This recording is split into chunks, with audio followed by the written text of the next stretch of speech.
اور دانیل تیسرا باب، اور وہاں پر ہمیں ایک اور مثال ملتی ہے جو کہ پوجنے کے حوالہ سے ہے، جو کہ ایک صورت، ایک مورت بنا کر جو ہے اس وقت کے بادشاہ نے کیا کیا کہ بنا کر رکھ دی. اسے جو مشورہ دینے والے تھے اسے انہوں نے جو ہے وہ یہ کام کیا. وہاں پر مورت بنا دی گئی اور کہا گیا کہ ہر ایک جان جو یہاں پر موجود ہے وہ ہر ایک جان جو ہے اس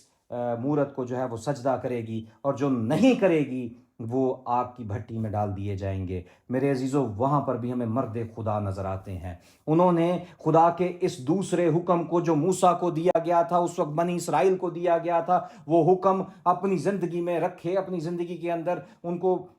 گلے کا توق بنا کر رکھا، انہیں یاد رکھا. ہر وقت ان کے ذہن میں گھومتا رہتا تھا کہ صرف ایک ہی ہستی ہے جسے سجدے لائق ہیں، ایک ہی ہستی ہے جس کے حضور میں گھٹنے ٹک سکتے ہیں، ایک ہی ہستی ہے جس کے آگے سر خم کیے جا سکتے ہیں، اور وہ ہے ذات الہی. اور یہاں پر ہم ان تین لوگوں کے بارے میں بڑے اچھے سے جانتے ہیں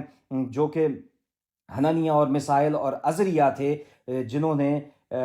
اس وقت جو ہے اس مورت کو پوجنے سے انکار کیا. اور جب انہوں نے پوجنے سے انکار کیا تو کیا ہوا کہ انہیں بھی آگ کی بھٹی کی طرف جھونک دیا گیا. پھینکنے والے جل جاتے ہیں، جلس جاتے ہیں، لیکن جو پھینکے گئے تھے ان کو کچھ بھی ضرر نہیں پہنچا. کیونکہ وہ اس خدا کو سجدہ کرتے تھے جن کے سامنے کوئی بھی آگ کسی طور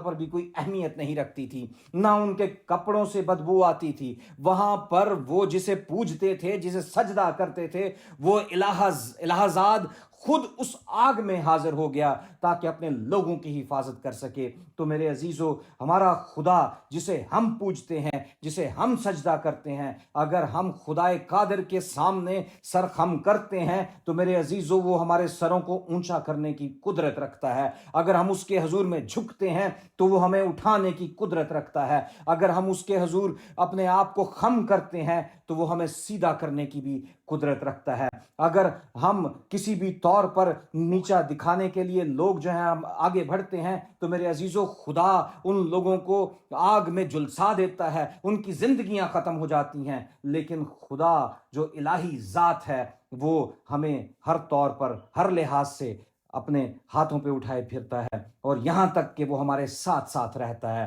اور اب ہمیں ہر طور پر آگے لیے بڑھتا ہے تاکہ ہم خدا کے نام کو جلال دیتے ہوئے آگے بڑھتے چلے جائیں. اور ہم دیکھتے ہیں اگر ہم اسی دانییل کے تیسرے باب کی 17ویں آیت میں دیکھیں تو وہاں لکھا ہے کہ دیکھ، ہمارا خدا جس کی ہم عبادت کرتے ہیں ہم کو آگ کی جلتی بٹی سے چھڑانے کی قدرت رکھتا ہے. اے بادشاہ، وہی ہم کو تیرے ہاتھ سے چھڑائے گا. کیا خوبصورت بات ہے کہ خدا جو ہر ایک مشکل پریشانی سے ہمیں چھڑانے کی قدرت رکھتا ہے، اور یہ ایمان ان کی زندگی میں موجود تھا، وہ احکام ان کی زندگی میں موجود تھے، اور انہی احکام کو لے کر وہ آگے بڑھ رہے تھے، اور اسی احکام کے وسیلہ سے جو ہے انہوں نے بادشاہ کو بھی جواب دے دیا کہ ہم تیری اس بنائی ہوئی مورت کو سجدہ نہیں کریں گے، لیکن ہم یہ جانتے ہیں کہ جسے ہم سجدہ کرتے ہیں وہ اس مورت سے بھی بڑا ہے، جسے ہم سجدہ کرتے ہیں وہ تجھ سے بھی بڑا ہے، جسے ہم سجدہ کرتے ہیں وہ اس آگ سے بھی بڑا ہے، وہ اس بھٹی سے بھی بڑا ہے، جسے ہم سجدہ کرتے ہیں وہ اس کے سامنے کوئی مشکل نہیں ہے، کیونکہ خداوند مشکل کشا خدا ہے. خداوند ہر طور پر ہمیں سنبھالنے کی قدرت رکھتا ہے، بشرطے کہ ہم اس کے احکام پر غور کریں، اس کے احکام کو ماننے والے ہوں.